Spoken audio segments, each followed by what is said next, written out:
Hello বন্ধুরা, কেমন আছেন সবাই? আশা করছি সবাই ভালো আছেন। আজকে আপনাদের কাছে নিয়ে আসতে চলেছি নতুন আরেকটা মুভির গল্প। মুভিটার নাম হলো কাম্পেং কিরামত। কাম্পেং কিরামত বা সিক্রেট ল্যান্ড হলো একটি ইন্দোনেশিয়ান হরর মুভি, যা একটি অভিশপ্ত গ্রাম এবং তার অন্ধকার ইতিহাসের উপর ভিত্তি করে নির্মিত। এই গল্পটি একটি বাস্তব ঘটনার ভিত্তিতে তৈরি, যা এক রহস্যময় গ্রাম এবং তার অদ্ভুত ঘটনা নিয়ে। গল্পের শুরুতে আমরা একটি গ্রামে পৌঁছাই, যেখানে এক পুরোহিত পূজা সামগ্রী এবং একটি ছাগলের মাথা সহ একটি কুঠিরে গিয়ে এক গর্তে হাত রাখেন। তার হাত থেকে অনেক পোকা বের হয়। এরপর এক অদ্ভুত মহিলা আসে, যার চোখ সাদা। তিনি পুরুষকে বলেন, এই গ্রামটি একটি অভিশপ্ত ভূমি এবং এখানে মানুষগুলি তাদের ভাগ্য অনুসারে আসে। এরপর দৃশ্য পরিবর্তন হয় এক শহরে, যেখানে মায়া নামে একটি মেয়ে বড় ধরনের দুর্ঘটনায় পড়েন। সে গুরুতর আহত হয়ে হাসপাতালে ভর্তি হন এবং তার পরিবারের মা এবং ভাই তাকে হাসপাতালে উপস্থিত হন তার সেবা করার জন্য। তবে মায়ার আঘাত একেবারেই সাধারণ ছিল না। তিনি আহত হওয়ার পর এক অদ্ভুত ও ভয়ানক আচরণ শুরু করেন। তার শরীর পরিবর্তন হতে থাকে এবং তার চোখে অন্ধকারের এক বিশেষ চিহ্ন ফুটে ওঠে। একদিন রাতে মায়ার আচরণ আরও অদ্ভুত হয়ে ওঠে।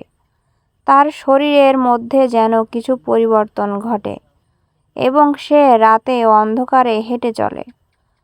তার আচরণ দেখে রুথ এবং অ্যালান বুঝতে পারেন যে কিছু গভীর রহস্য এখানে লুকিয়ে আছে।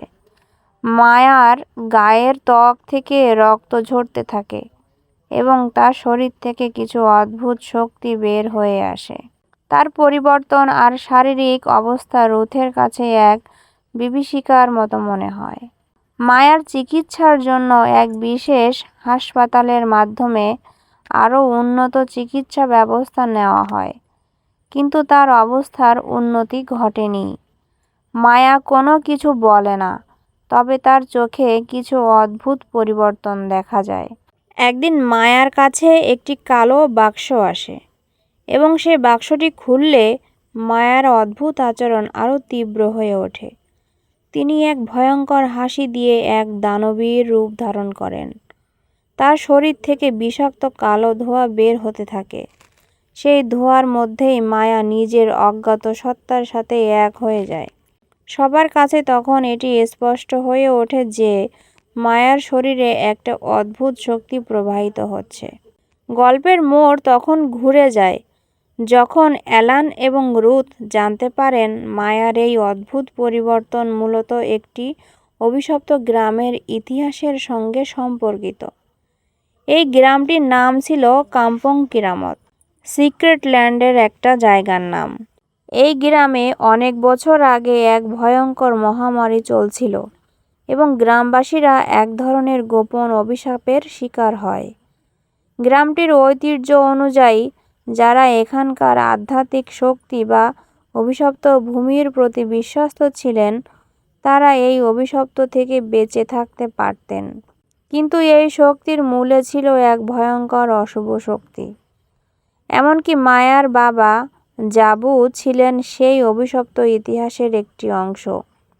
তিনি এবং তার পরিবার শামান বাজাং এর কাছ থেকে এক ভয়ঙ্কর চুক্তি গ্রহণ করেছিলেন, যার ফলে তারা জীবন ও মৃত্যুর মধ্যে একটি কঠিন অঙ্গীকারের মাধ্যমে নিজেদের ভাগ্য পরিবর্তন করেছিলেন। কিন্তু সেই চুক্তির ফলস্বরূপ এক অন্ধকার শক্তি তাদের মধ্যে প্রবাহিত হতে থাকে। মায়া যখন পুরোপুরি এক অন্ধকার শক্তিতে পরিণত হয়, তখন গ্রামবাসীরা এবং মায়ার পরিবার বুঝতে পারে যে তারা এক ভয়ঙ্কর বিপদের মধ্যে আছেন। মায়া তার নিজের স্বাভাবিকতা হারিয়ে ফেলেছে এবং এক ভয়ানক দানবীয় সত্তা হয়ে উঠেছে। এক রাতে যখন সে এক অদ্ভুত কালো মেঘের মতো আক্রমণ করে, তখন তার পরিবারের সদস্যরা তাকে ঠেকাতে ব্যর্থ হয়ে যান। মায়া খুব শীঘ্রই তাদের হাতের বাইরে চলে যায়। এ সময় বাজাং এবং তার সমান সহযোগীরা এসে উপস্থিত হন এবং তারা জানিয়ে দেন যে মায়া শুধু এক সত্তার অংশ, বরং সেই সত্তা একটি দানবীয় শক্তির এক প্রকাশ মাত্র। তারা আরও জানায় যে তাদের মতো আত্মাকে সেই শক্তি দিয়ে নতুন করে জন্ম দেয়া যেতে পারে।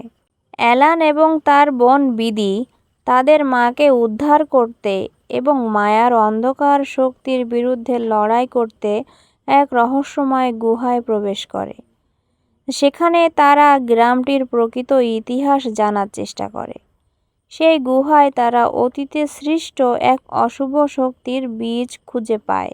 বাজার এবং তার অনুসারীরা এই শক্তিকে দীর্ঘ সময় ধরে নিয়ন্ত্রণে রেখেছিল। গ্রামটির লোকেরা নিজেদের আত্মা এবং জীবনকে এই শক্তির কাছে বিলিয়ে দিয়েছিল, তবে তার বদলে তারা অশুভ শক্তির অধীনে চলে গিয়েছিল। অ্যালান এবং বিদির এক বন্ধু জোহর, তারা একত্র হয়ে বাজাংয়ের বিরুদ্ধে লড়াই শুরু করেন। তারা জানেন এই শক্তি কেবলমাত্র এক ভয়ঙ্কর যুদ্ধের মাধ্যমে পরাজিত হতে পারে। এই যুদ্ধের মধ্যে তারা মায়ার আত্মাকে মুক্ত করার চেষ্টা করেন এবং গ্রামটির অভিশাপ থেকে মুক্তির পথ খুঁজে বের করেন। বাজাংয়ের বিরুদ্ধে এক চূড়ান্ত সংগ্রাম শেষে অ্যালান এবং তার পরিবারের সদস্যরা মায়ার আত্মাকে উদ্ধার করতে সক্ষম হন। তবে এই মুক্তি কখনোই সহজ ছিল না। অনেক কষ্ট এবং ত্যাগের পর তারা গ্রামটির অভিশাপ থেকে মুক্তি পায়।